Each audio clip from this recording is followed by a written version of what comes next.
அல்லேலூயா. ஜெபம் பண்ணீங்களா? ஸ்டோர் வைப்பீங்களா? மதியம் நல்லா சாப்பிட்டாச்சு இல்லையா? கொஞ்சம் ஸ்ட்ரெயின் பண்ணி தான் உட்காரணும். அது ஒரு தூக்கம் வரக்கூடிய நேரம். வயிற்றில் ஆகாரம் போக வேணும்னா தூக்கம் வராது, ஆகாரம் போயிட்டோன்னா அது வேற மாதிரியா இருக்கும் இல்லையா? சரி, கொஞ்சம் விழிப்போடு நம்ம கொஞ்சம் நேரம் கரெக்டாக 3 மணிக்கு நான் முடிச்சிடுவோம். ஏன்னா முடிச்சுட்டு நாங்கள் கேக்கு போவோம். நாளைக்கு காலையில் சண்டே ஆகிறதுனால நாங்கள் கத்திரத்தில் அப்புறம் தீவிரம் ஒரு வீட்டு கூட்டம் அதை முடிச்சுட்டு போக வேண்டியிருக்கு. சரி, போட்டிங்களா? போட்டிங்களா? Okay okay. கர்த்தராகிய இயேசு கிறிஸ்துவின் நாமத்திலே உண்டாகட்டும். பரிசுத்த வேதாகமத்திலிருந்து ஒரு வசனத்தை வாசிக்க போறோம். யாரும் எழுத நிற்போமா?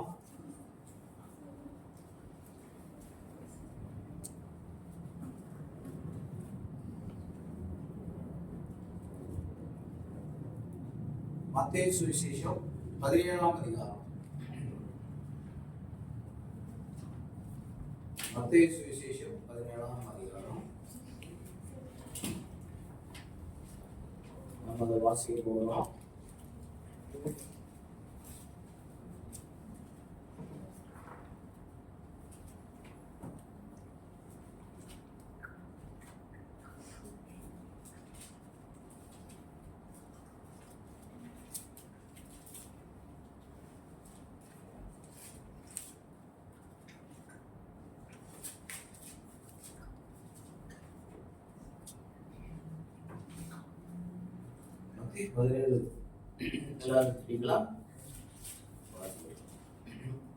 ஒன்றாம் வசனத்திலிருந்து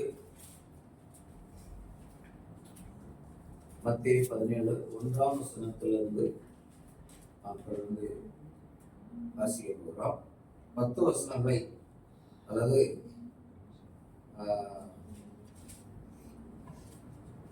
10 வசனங்களை நம்ம யாராவது வாசிக்கலாம். மத்தேயு எழுதின சுவிசேஷம் 17ஆம் அதிகாரம் 1 முதல் 10 வசனங்கள். வாசிக்கிறது யாராவது வாசிக்கலாம்? வாசிக்கலாம். 6 நாளைக்கு பின்பு இயேசு பேதுருவையும் யாக்கோபையும் அவருடைய சகோதரனாகிய யோவானையும் கூட்டிக் கொண்டு தனித்திருக்கும்படி உயர்ந்த மலையின் மேல் போய் அவர்களுக்கு முன்பாக மறுரூபமானார். அவர் முகம் சூரியனை போல பிரகாசித்தது, அவர் வஸ்திரம் வெளிச்சத்தை போல வெண்மையாயிற்று. அப்போது மோசேயும் எலியாவும் அவரோடே பேசுவதாக அவர்களுக்கு காணப்பட்டார்கள். அப்போது பேதுரு இயேசுவை நோக்கி, ஆண்டவரே, நாம் இங்கே இருக்கிறது நல்லதே.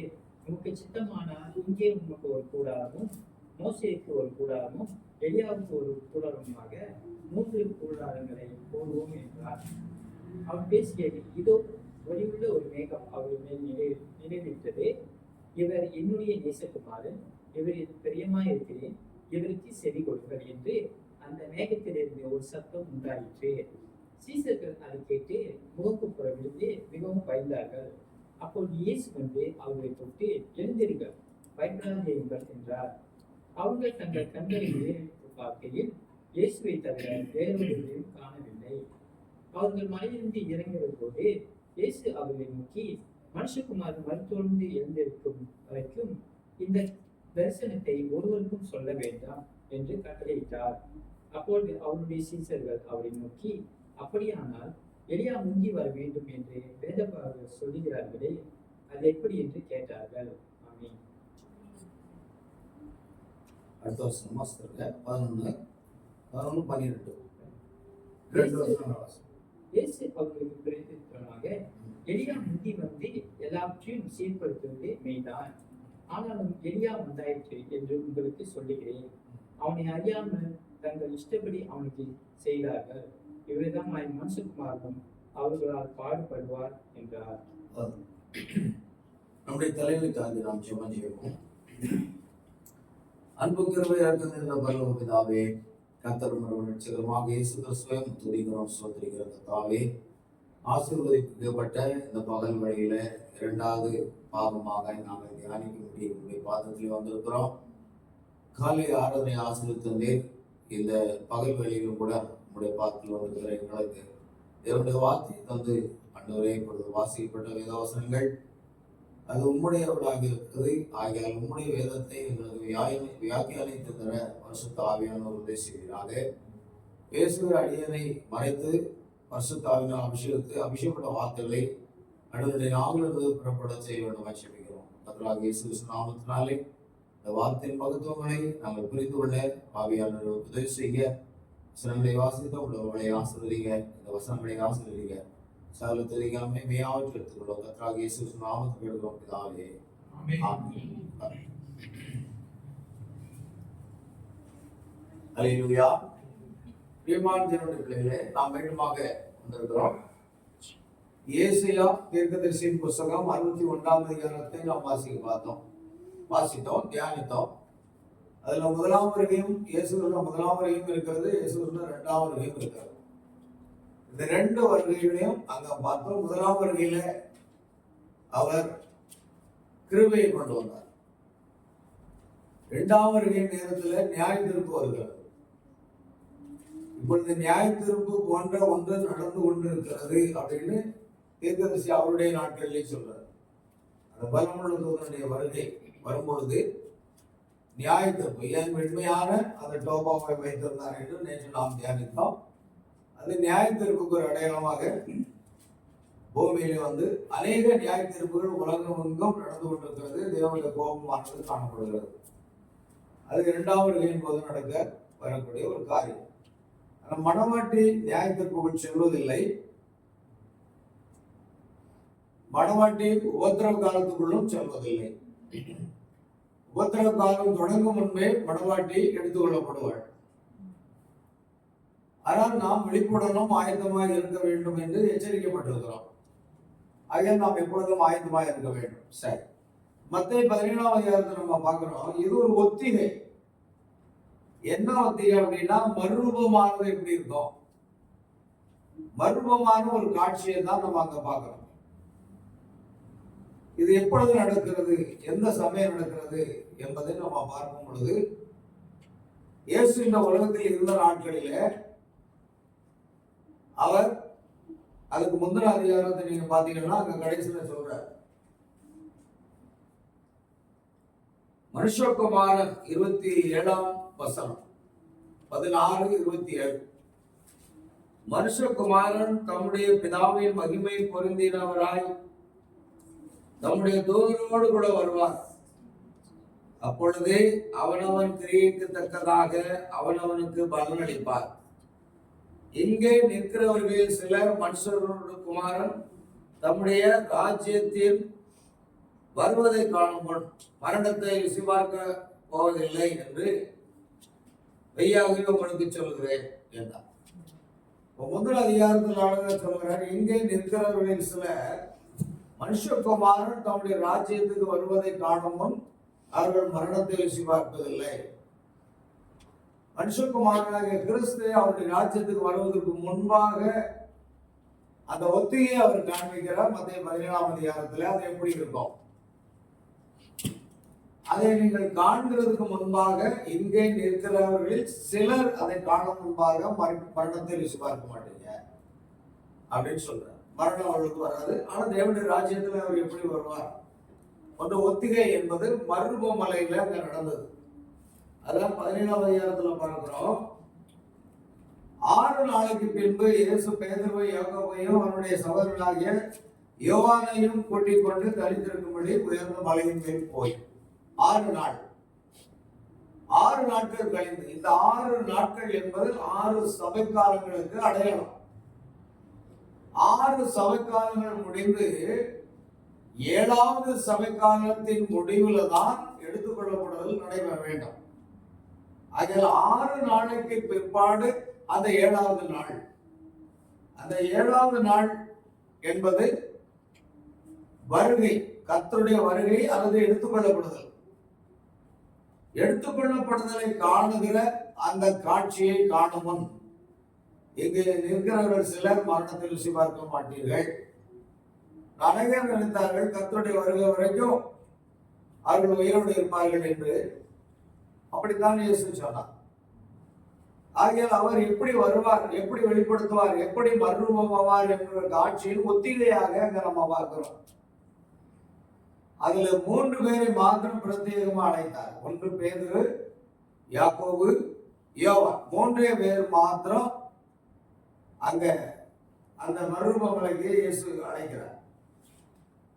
திடீரென்று அவர்களுக்கு முன்பாக ஒரு மறுரூபமானார். அவர் முகம் சூரியனை போல பிரகாசித்தது, அவர் வஸ்திரம் வெளிச்சத்தை போல வெண்மையாயிற்று. ஒரு ஒத்திகை அங்க காண்கிறாரு. பேதுரு, யாக்கோபு, யோவான் 3 பேர் மட்டும்தான் அதை பார்க்கிறாங்க. தேவனுடைய ராஜ்யம் வல்லமையோடு வருகிறதை அவர்கள் பார்த்தார்கள். தேவனுடைய ராஜ்யம் அப்படித்தான், அது வருகை அல்லது ஆகாயத்தில் தன்னை வெளிப்படுத்துவது அப்படித்தான் இருக்கும். அவர் பிதாவின் மகிமை பொருந்தியவராக பரிசுத்த தூதர்களோடு அவர் தன்னை வெளிப்படுத்தி காண்பிப்பார், வருவார். அந்த ஒத்திகையானது அங்க நடந்து கொண்டிருக்கிறது. இயேசு கூறினார், இங்கே இருக்கிற சிலர் மாத்திரமே. ஆகையால் கடைசி நாட்களிலும் இந்த சம்பவத்தை நடப்பதற்கு ஒரு ஒத்திகையாக காண்பிக்கிறார். இந்த இடத்தில் அவன் வருகையை கண்டான் அல்லது அந்த ஒத்திகையை கண்டான். அவன் முதலில் எதை கண்டான்? வருகையில் முதலாவது அவன் கண்டது மோசேயாகும். மரித்த பரிசுத்தவான்களுக்கு எடுத்துக்காட்டாக அவன் இருக்கிறான். ஏன்னா அங்க யாரெல்லாம் பேசிட்டு இருக்கிறான்?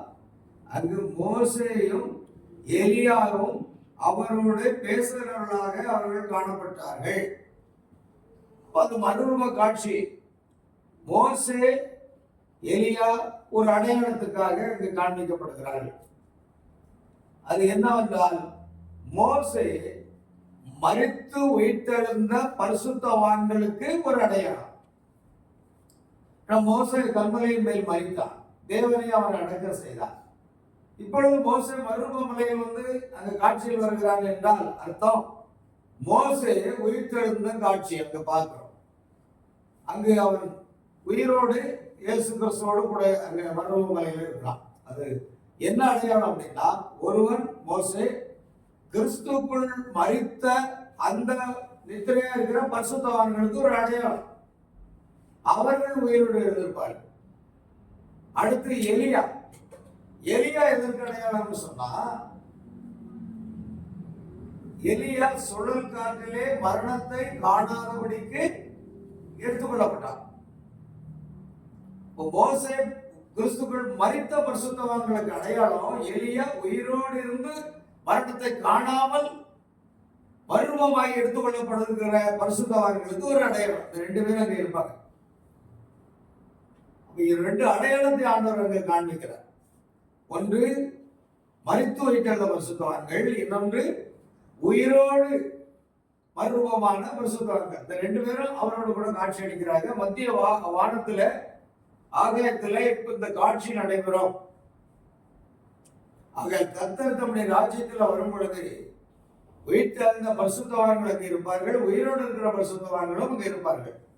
2 பேரும் மறுரூபமாகி இயேசு கிறிஸ்துவை ஆகாயத்தில் சந்திக்கக்கூடிய ஒரு காட்சி தான் அது. ஆகிய 2 காட்சிகளும் 2 ஒரு உதாரணத்துக்கு அடையாளமாக இருக்கிறத நம்ம பார்க்கிறோம். பாருங்க, இங்கு ஒரு காரியத்தை நம்ம கவனிக்கணும். இங்கு பேதுரு, யாக்கோபு, யோவான் இவர்கள் என்ன சொல்லுகிறார்கள் என்றால், ஆண்டவரே உமக்கு சித்தமானால் நாம் எங்கே இருப்பது நல்லது. உமக்கு ஒரு கூடாரம், எலியாவுக்கு ஒரு கூடாரம், மோசேக்கு கூடாரம், 3 கூடாரத்தை நாம் இங்கே போட்டு விடுவோம் என்று சொல்லுகிறார். ஆனால் அங்கு அவன் பேசும்போது, இதோ ஒளியுள்ள ஒரு மேகம் அவர்கள் மேல் நிழலிட்டது, இவர் என்னுடைய நேசகுமாரன், இவரில் பிரியமாயிருக்கிறேன், இவருக்கு செவி விடுங்கள் என்று மேகத்திலிருந்து ஒரு சத்தம் கேட்கும். அந்த சத்தம் என்னன்னா, இவர் என்னுடைய பிரியமானவர், பிரியமான நேசகுமாரன், இவருடைய வார்த்தைக்கு செவி கொடுங்க. அன்றைக்கு மோசே அதுதான் சொன்னாரு, உங்கள் சகோதரர்கள் இருந்து என்னை போல ஒரு தீர்க்கதரிசியை தேவன் எழும்ப பண்ணுவார், அவருடைய சொல் கேளாதவன் எவனோ அவன் ஜனத்தில் இராதபடிக்கு நிர்மலமாக்கப்படுவார். அது இயேசுவை குறிக்கிறது. மோசே காலத்திலேயே இயேசுவை குறித்து முன்கூட்டியே அறிவிக்கப்பட்டிருக்கிறது. ஆகையால் அவருடைய சொல்ல கேட்கணும், அவருடைய வார்த்தை கேட்கணும். மரியாள் சொன்னது போல, திராட்சரசம் குறைபட்ட போது அவர்கள் மரியாதை சொல்லுகிறார்கள். ஆனால் மரியாதை அவர் என்ன சொல்லுகிறாரோ அதன்படி செய்யுங்க. இயேசு என்ன வார்த்தை வெளிப்படுத்தினாரோ அந்த வார்த்தைப்படி செய்யும் பொழுது அங்கு ஒரு அற்புதம் நடந்தாக வேண்டும். அதுதான் காணா ஒரு கல்யாணத்துல தண்ணீர் குறைந்த பொழுது அவர் என்ன செய்ய, ராட்சசம் குறைந்த பொழுது அவர் என்ன சொல்லுகிறாரோ அதன்படி செய்யுங்கள், கச்சாட்டிலே தண்ணீரை நிரப்புங்கள், தேவ ஆண்டவர் ஆசீர்வதித்து கொடுத்தார். இயேசு சொன்னதை கீழ்ப்படிப்பது ஒரு ஆசீர்வாதத்தை நாம் காண்கிறோம். நம்முடைய உலக வாழ்க்கையிலும் சரி, ஆவிக்குரிய வாழ்க்கையிலும் சரி, தேவனுடைய வார்த்தை என்ன சொல்கிறதோ அதுக்கு நாம் கீழ்ப்பட்டு நடக்கும் போது நிச்சயமாக ஒரு ஆசீர்வாதங்களை நாம் பெற்றுக்கொள்வோம். இல்லையா? அது ஒரு அடையாளம். சீசர்கள் அதை கேட்டு முகம் குப்புற விழுந்து மிகவும் பயந்தார்கள். அப்பொழுது இயேசு அவர்களை தொட்டு, எழுந்துங்கள், பயப்படாதீர்கள். இதோ அவர்கள் தங்கள் கண்களை ஏறித்து பார்க்கையில் இயேசுவை தவிர வேறு ஒருவரை காணவில்லை. இயேசு மட்டும்தான் அங்க இருக்கிறார். அவர்கள் தங்கள் கண்களை அவர்கள் மலையிலிருந்து இறங்கும் போது இயேசு அவர்களை நோக்கி, மனுஷகுமாரன் மரித்தோரில் இருந்து எழுந்திருக்கும் வரைக்கும் இந்த தரிசனத்தை நீங்க ஒருவருக்கும் சொல்ல வேண்டாம், ஏன்னா அது நிறைவேறக்கூடிய காலம் என்று இருக்கிறது என்று அதை ஆண்டவர் சொல்றார். ஆனால் சீசர்கள் என்ன சொல்றாங்கன்னா, அப்படியானால் எலியா முந்தி வர வேண்டும் என்று வேதபாரகர்கள் சொல்லுகிறார்களே, அது எப்படி? யார் முதல்ல வரணும்? எலியா முதல்ல வரணும். எலியா முந்தி வர வேண்டும் என்று அவர் சொன்னார். அதற்கு அவர்கள் எலியா முந்தி வந்து எல்லாவற்றையும் செயற்படுத்துவது மைதான். ஆனாலும் எலியா வந்தாகிட்டது. ஏன்னா எலியாவின் ஆவியை கொண்ட 5 தீர்க்கதரிசிகள் 5 முறை வர வேண்டும். முதலாவது திஸ்பியனாகிய எலியா, 1 ராஜாக்கள் 17ஆம் அதிகாரம். திஸ்பியனாகிய எலியா, திஸ்பி ஊரை சேர்ந்த ஒரு மனிதன் எலியாவின் ஆவியை பெற்றவன், அதனால அவனை எலியாவின் பெற்றார், தேவனுடைய ஆவியை பெற்றவன். திஸ்பியனாகிய எலியா. 2வது எலியா சுழல் காற்றிலே எடுத்துக்கொள்ளப்படும் போது அவருடைய ஆவியை ரெட்டிப்பாக கேட்டு பெற்றுக்கொண்டது யார் அப்படின்னு சொன்னா எலிஷா. எலியாவின் ஆவி எலிஷாவுக்குள் வருகிறது. பின்பு யோவான் குறித்து இயேசு சொல்லுகிறார், இதோ நீங்கள் வருகிறவனாக எலியா இவன் தான், நீங்கள் ஏற்றுக்கொள்ள மனதாக இருந்தால் என்று சொன்னார். அதில் 3வதாக எலியாவின் ஆவியை உடைய ஒரு தீர்க்கதரிசி யோவான் ஸ்நானகர். 4வதாக பார்க்கிறோம், அதுதான் வில்லியம்.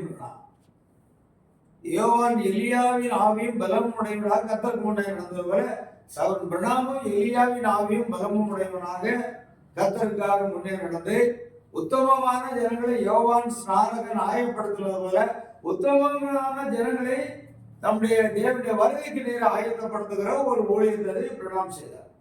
வேத பிரகாரம் 4 முறை எலியா வந்தாச்சு. இனி 5வது முறை எங்க அப்படின்னா, யூதர்களுக்கு மத்தியில, அதாவது மணவாட்டி எடுத்துக்கொள்ளப்பட்டு அவர்கள் அரண்மனையில பரலோகத்தில் வைக்கப்பட்டு பின்பு இயேசு நாமே மனுஷகுமாரனாக மீண்டும் வந்து அவர்களுக்கு வெளிப்படுத்துவார். அதுக்கு நான் அன்றைக்கே சொன்னேன், நேற்று கூட சொன்னேன், மனுஷகுமாரன் என்பவர் புறஜாதிகளுக்கு மட்டுமல்ல யூதர்களுக்கும்.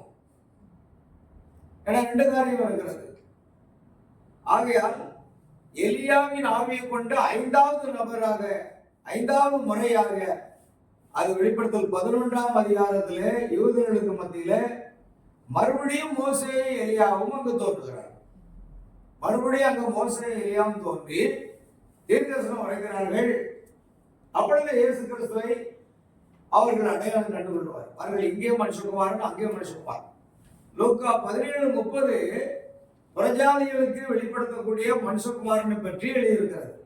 ஆனால் அதே நேரத்தில் மத்தேயு சுவிசேஷம் 24ஆம் அதிகாரம் அது ஒரு வார்த்தையை பார்ப்போம். 29ஆம் வசனத்தில் 24, 29 வாசிங்க. 24, 29 வாசிக்கல, யாராவது வாசிக்கலாம். எடுத்து அந்த நாட்களில் உபத்திரவம் முடிந்தவுடனே சூரியன் அந்தகாரப்படும், சந்திரன் ஒளியக்கூடாது இருக்கும், நட்சத்திரங்கள் வானத்திலிருந்து விழும், வானத்தின் சத்துவங்கள் அசைக்கப்படும்.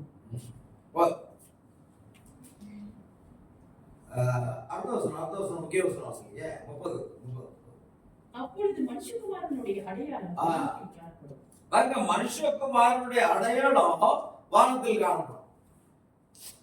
இது 2 பாகத்தையும் நல்லா கவனிக்கணும். 7ஆம் முத்திரை என்பது பிரஜாதிகளில் தொடங்கி யூதர்கள் வரைக்கும் போகுது. அதுதான் 7ஆம் முத்திரை ஒரு நீண்டதாக இருக்கிறது என்று சொல்றாரு.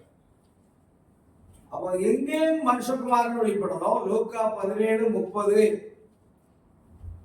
லூக்கா 17:26 30 வசனங்களை வாசிக்கும் போது லோத்தின் நாட்களில் நடந்தது போலவே மனுஷகுமாரன் வெளிப்படும் நாட்களில் நடக்கும்னா, லோத்தின் நாட்களில் அவர் தம்மை மனுஷகுமாரனாக வெளிப்படுத்தி கொடுத்தார், மனுஷகுமாரனாக இறங்கி வந்தார். அதோட முடியல. அடுத்து மணவாட்டி அரண்மனையில் வைத்துட்டு திரும்பவும் ஒரு மனுஷகுமாரனாக யூதர்களுக்கு வெளிப்படுத்துகிறார். அந்த காட்சி தான். அந்நாட்களில் உபத்திரவம் முடிந்த பின், உபத்திரம் முடிந்த பின். ஆனா உபத்திரவ காலத்துக்குள்ள மணவாட்டி போகாமல் எடுத்துக்கொள்ளப்படுகிறார். சரிதானா? உபத்திரவ காலத்துக்குள்ள போக மாட்டாங்க. உபத்திரவ காலம் ஆரம்பிக்கிறதுக்கு முன்பாகவே மணவாட்டி எடுத்துக்கொள்ளப்படுகிறார். பின்பு உபத்திரவ காலம் ஆரம்பிக்கிறது. அப்போ புத்தி இல்லாத கனிகள், கைவிடப்பட்ட கனிகள், எண்ணெய் இல்லாத கனிகள், வெளிப்பாடு இல்லாத அந்த கனிகள் உபத்திரவ காலத்துக்குள் செல்கிறார். உபத்திரவ காலத்துக்குள் செல்லும் பொழுது அவர்கள் மீண்டும் சுத்திகரிக்கப்பட்டு பரிசுத்தமாக்கப்பட்டு கடைசி உயிர்த்தெழுதலே அவர்கள் வருவார். அவர்களுக்காக தேவன் ஒரு காரியத்தை ஆயத்தம் பண்ணி வைத்திருக்கிறார் என்று நம்ம ஏற்கனவே பார்த்தோம். அப்படி என்னாலும் இங்க நம்ம ஒரு காரியத்தை கவனிக்கணும். உபத்திரவ காலம் முடிந்த பிற்பாடுன்னா, மணவாட்டியே எடுத்துக்கொள்ளப்பட்டு அரண்மனையில் இருந்த ஒரு சமயத்திலே உபத்திரவ காலம் அங்க துவங்குகிறது. அந்திகிறிஸ்துடைய ஆட்சி அங்க துவங்குது. அந்திகிறிஸ்துடைய ஆட்சி துவங்கி உபத்திரவ காலம் உண்டாகும் பொழுது புத்தி இல்லாத கனிகள் எல்லாருமே என்ன செய்வாங்கன்னா துன்புறுத்தப்படுவார்கள். ஆனா அதே வேளையில மோசேயும் எலியாவும் தோன்றி அந்த சுவிசேஷத்தை யூதர்களுக்கு அறிவிப்பார்கள். யூதர்களை குறித்து பார்த்தால் இப்பொழுது 3வது தேவாலயம் கட்டுவதற்கான ஆயத்த வேலைகள் எல்லாம் நடந்து முடிந்து விட்டன எனவும், 3வது தேவாலயம் அங்கு கட்டி மறுபடியும் பலி செலுத்தப்படுவதற்காக இப்பொழுதே அவர்கள் சிகப்பு கிடாரிகளை ஆயத்தமாக வைத்திருக்கிறார்கள். ஒரு யூடியூப்ல ஒரு செய்தியில நான் பார்த்தேன். சிகப்பு கிடாரிகள் எல்லாமே அங்கு ஆயத்தமாக கட்டப்பட்டிருக்கிறது. பலிபீடம் ஆயத்தமாக இருக்கிறது. பாருங்க, இப்பொழுது யூதர்கள் மத்தியில் என்ன நடக்கும்னு சொல்ல முடியாது. இப்பொழுது 3 விதமான ஜனங்கள் அதை என்ன செய்யறாங்க, அதை கைப்பிடித்து வைத்திருக்கிறார்கள், கட்டுப்பாடுகள் வச்சிருக்காங்க. ஒன்று யூதர்கள், இன்னொன்று இஸ்லாமியர்கள், இன்னொன்று ரோமன் கத்தோலிக்க ஸ்தாபனத்தார். 3 பேரை எருசலேமை பிடிச்சு வச்சிருக்காங்க. ஆனா எருசலேமே கர்த்தர் இஸ்ரவேலர்களுக்கு சுதந்திரமா கொடுத்திருக்காரு. இவங்க அதை பிடிச்சிருக்கிறாங்க. நீங்க பாருங்க, அந்த ஒரு ஓமர் பள்ளிவாசல் ஒரு பள்ளிவாசல் இருந்தது. அது இஸ்லாமியர்கள் கட்டினாங்க. அதாவது தேவாலயத்தை இடித்து இந்தியாவிலே இஸ்லாமியர்களுடைய பள்ளிவாசலை இடித்து அதுல விக்கிரக கோயிலை கட்டினாங்க. அதே போது யூதர்களுக்கு மத்தியில இந்த இஸ்லாமியர்கள் என்ன செய்தாங்க அப்படின்னா, அங்க ஒரு பள்ளிவாசலை கட்டிட்டாங்க, தேவாலயத்தை இடித்து போட்டு ஒரு சுவர் மட்டும்தான் இருக்குது. அந்த சுவர் அழுகையின் சுவர் என்று சொல்வாங்க, வெயிலிங் வால். இன்றைக்கு யூதர்கள் அந்த சுவர்ல போய் முட்டி முட்டி எப்பொழுது நீர் தேவாலயத்தை கட்டி தருவீர்கள் என்று அவர்கள் கதறி கொண்டிருக்கிறார்கள். இந்த காலம் ரொம்ப நெருங்கி இருக்கு. அப்படின்னா என்ன நடக்க போதுன்னா, யூதர்களுக்கு மத்தியில திரும்பவுமாக அந்த ஆலயம் கட்டி எழுப்பப்படும். அன்றாட பலி எங்க ஆரம்பமாகும், அதற்குரிய பலி செலுத்தக்கூடிய கிடாரியையும் அவர்கள் ஆயத்தமாக வைத்திருக்கிறார்கள். அதை ஒரு தொழுவத்திலே அதை கட்டி வைத்திருக்கிறார்கள். அதை வீடியோவை காண்பித்தார்கள். பலி செலுத்தக்கூடிய நேரத்துல பலிபீடம் ஆயத்தமாகி ஒத்திகை பார்த்துட்டாங்க. எப்படி பலி செலுத்துறது என்று அந்த இமாம் சொல்லுவாங்க இல்லையா, அந்த அதனுடைய அந்த போதகர்கள் வேறுபார்கள் அதை அவர்கள் ஒத்திகை பார்த்திருக்கிறாங்க. அவ்வளவு நெருக்கமா போயிட்டு பாருங்க, எடுத்துக்கொள்ளப்படுதல் மிக மிக சமீபம். இங்க எடுத்துக்கொள்ளப்படுதல் நடக்கும், புத்தி இல்லாத கடைகள் கைவிடப்படுவாங்க, அங்க ஆலயம் மீண்டும் கட்டப்படும், அன்றாட பலி அங்க செலுத்தப்படும். அப்படிப்பட்ட ஒரு நேரம் இப்பொழுது நெருக்கமான சூழ்நிலையில் நம்ம பார்க்கிறோம். அப்பொழுதுதான் மோசே எலியாவும் வெளிப்படுத்தல் 11 படி அவர்கள் தோன்றி சுவிசேஷத்தை பிரசங்கம் பண்ணுவாங்க. அப்படி அவர்கள் பிரசங்கிக்கும் பொழுது அந்த மோசேக்கு என்ன வரம் இருந்ததோ அதே வரம் மீண்டும் செயல்படும். எலியாவுக்கு என்ன வரம் இருந்ததோ அதே வரம் எலியாவுக்கும் செயல்படும். முடிந்தால் அந்த வெளிப்படுத்தல் 11 நாம் அதை குறித்து பார்க்கலாம். வெளிப்படுத்தல் 11ஆம் அதிகாரம் பாருங்கள். என்னுடைய 2 சாட்சிகளும் 3ஆம் வசனத்திலிருந்து 8 வஸ்திரம் முடித்துக் கொண்டிருக்கிறவர்களாய் 1260 நாளளவும் தீர்க்க தரிசனம் சொல்லும்படி அவர்களுக்கு அதிகாரம் கொடுப்பேன். அது சரியாக 1260 நாட்கள் என்பது 42 மாதங்கள் அல்லது 3½ ஆண்டு. தானியேல் தீர்க்கதரிசியின் கணக்கீட்டின்படி யூதர்களுக்கு இன்னும் 3½ ஆண்டுகள் மாத்திரமே இருக்கிறது. இஸ்ரவேலியருடைய மீட்பு 70 வாரங்கள் செல்ல வேண்டும். 70 வாரங்கள் என்பது 7 ஆண்டுகள். 7 இன்று 7 749 அமலிகம் 490 ஆண்டுகள். இந்த ஆண்டுகள் கழித்து முதலாவது 42 வாரம், பின்பு 7 வாரம், 42 எடுத்து 49. இந்த காலகட்டங்கள்ல அதாவது 7 வாரம் 42 வாரம், அது மறுபடியும் 7 வாரமாக மொத்தமாக கடைசி 7 வாரத்துல ஒரே ஒரு வாரம் என்பது வாரத்தின் பாதி செல்லும் பொழுது அவர் பலியையும் காரியம் ஒழியப்படுவார். ஏற்கனவே அவர் அதை செஞ்சுட்டார். அதை அங்கு ஒழிச்சு கிருபையை கொண்டு வந்தார் இயேசு. ஆனா இவர்கள் அதை புறக்கணிச்சதுனால நமக்கு என்ன வந்தது? ரட்சிப்பு வந்தது. பிரஜாதிகளுக்கு ரட்சிப்பு வந்தது. பலியை காணிக்க ஒழிய பண்ணினார் அப்படின்னா அந்த பலி அவரே இயேசு கிறிஸ்துவே அந்த கிருபாதார பலியாக வந்ததுனால அந்த பலியை ஆட்டுக்குட்டி பலி செலுத்த வேண்டியது அவசியம் இல்லை. ஆனா யூதர்கள் இன்னும் அதை செய்து கொண்டு வருகிறார்கள். காரணம் இன்னும் அவர்கள் நியாயப்பிரமாணத்தின்படி இருக்கிறார்கள், கிருபையை ஏற்றுக்கொள்ளல. ஆனா கிருபையின் பிரமாணத்தின்படி பலி செலுத்த வேண்டும். கிருபையின் பிரமாணத்துல பலி கிடையாது. என்ன பலி அப்படின்னா நம்முடைய ஆவி ஆத்மா சரீரமாகிய நம்மையே கிறிஸ்துவுக்கு ஜீவ பலியாக கொடுக்கணும். ஆட்டுக்குட்டியுடைய பலி இல்ல, நாம தான் இப்ப ஆடுது. கர்த்தரே தேவன் என்று அறியுங்கள், நாம் அல்ல, அவரே நம்மை உண்டாக்கினார். சங்கீதம் 103ஆம் வசனம். அப்ப ஆட்டுக்குட்டி நாம தானா? நம்மையே ஜீவ பலியாக இயேசு கிறிஸ்து ஒப்பு கொடுக்கணும். நம்முடைய ஆவி ஆத்மா சரீரத்தை ஒப்பு கொடுக்கணும். அதுதான் ஒரு புத்தியுள்ள ஆராதனை. ஆனா அன்றாட பலியை நீக்கிட்டார் இயேசு கிறிஸ்து. ஆனா யூதர்கள் அதை அறியாததுனால மறுபடியும் அதை செய்வார்கள்.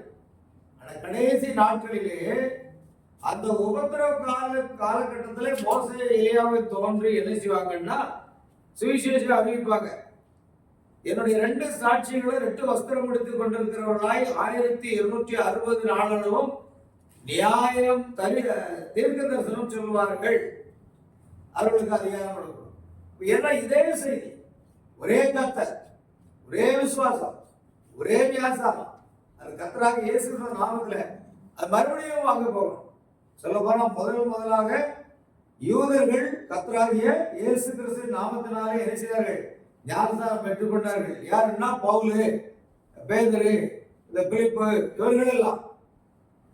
ஆனா அந்த ஞானஸ்நானம் இப்பொழுது பிரஜாதிக்கு மத்தியில் வருகிறது. ஏன்னா வாக்குத்தத்தமானது உங்களுக்கும் உங்கள் பிள்ளைகளுக்கும் நம்முடைய தேவனாய கர்த்தர் வரவழைக்கும் தூரத்தில் உள்ள யாவருக்கும் அதுதான். இப்ப நமக்கு அந்த வாக்குத்தத்த அவசரம் வருகிறது.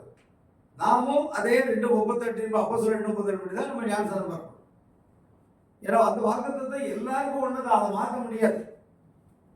பெந்தகோஸ்தே ஊழியக்காரர்கள் சொல்லும் பொழுது இயேசு கிறிஸ்துவை யூதர்கள் ஏற்றுக்கொண்டார்கள், ஏற்றுக்கொள்ளல, புறக்கணித்தார்கள். அதனால அவர்கள் இயேசு கிறிஸ்துவின் நாமத்தை வலியுறுத்தி ஞானஸ்நானம் கொடுத்தாங்க.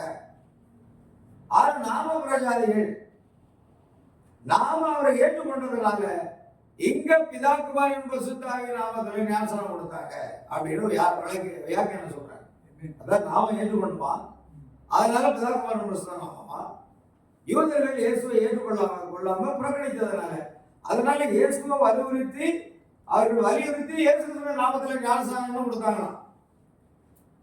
வியாக்கணம் கேட்க நல்லதா இருக்கு, ஆனா போய் ஏன்னா வசனம் இருக்குது, வாக்குத்தத்தமானது உங்களுக்கும் உங்கள் பிள்ளைகளுக்கும் நம்முடைய தேவனாகிய கர்த்தர் வரவழைக்கும் தூரத்தில் உள்ள யாவருக்கும் அதுதான். உலகத்தில் உள்ள எல்லா ஜனங்களுக்கும் ஒரே ஒரு ஞானஸ்நான வாக்குத்தத்தம் தான். அது கர்த்தராகிய இயேசு கிறிஸ்து நாமத்தினாலே ஞானஸ்நானம் பெறுவதுதான். பார்க்க வேதம் இதெல்லாமே புரட்டப்படுகிறது. சரி, இப்ப கவனிங்க. இந்த உபத்திர காலத்துல மோசே எலியா வார்த்தை பிரசங்கிப்பாங்க. வார்த்தை பிரசங்கிக்கப்படுகிற இந்த சமயத்துலதான் 1,44,000 பேரை ரட்சிக்கப்படுவதற்காக இந்த சுவிசேஷத்தை கேட்டுக்கொண்டிருக்கும் பொழுது, அந்நாட்கள் உபத்திரங்காலாவது முடியும் நேரத்துல அங்கு மனுஷகுமாரன் என்ன செய்வார்? அங்கு மத்தேயு சுவிசேஷத்துல நம்ம வாசித்தோம் 25, 29 அல்லது 30. அப்பொழுது மனுஷகுமாரனுடைய அடையாளம் வானத்தில் காணப்படும். அப்பொழுது மனுஷகுமாரன் வல்லமையோடும் மிகுந்த மகிமையோடும் வானத்தின் மேகங்கள் மேல் வருகிறதை பூமியில் உள்ள சகல கோத்திரத்தாரும் கண்டு புலம்புவார்கள். இப்ப யாரு கண்டு புலம்புவாங்கன்னா கோத்திரத்தார். சகரியாவில் சொல்லியிருக்கிறது, உம்முடைய கைகளில் காணப்படுகிற வடுக்கள் என்ன? அது என் சிநேகிதரின் வீட்டில் காயப்பட்டவைகள் அப்படின்னு இயேசு கிறிஸ்து சொல்வார். ஏன்னா யூதர்கள் அவரை அறிந்து கொள்வார்களாம். எப்படி தோமா உம்முடைய விழாவில் கை விரல போட்டுதான் நான் நம்புவேன்னு சொன்னது போல, இவர்கள் அந்த 5 காயங்கள் இதெல்லாம் பார்த்த போது என்ன செய்வாங்கள?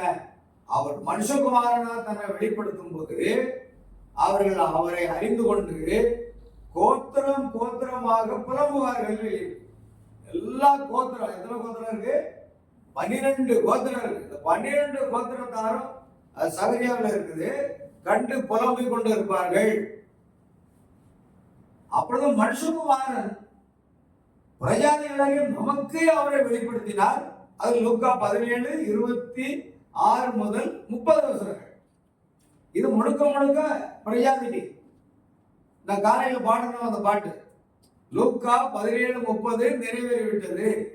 மல்கியா 4:5-6 நிறைவேறிவிட்டது சொல்லிட்டு அந்த பாட்டு நம்ம எழுதி பாடணும். ஆண்டவர் சொல்லிட்டு 2007ஆம் ஆண்டு இந்த பாட்டை நான் எழுதி முதல்ல சென்னையில தான் பாடினேன்.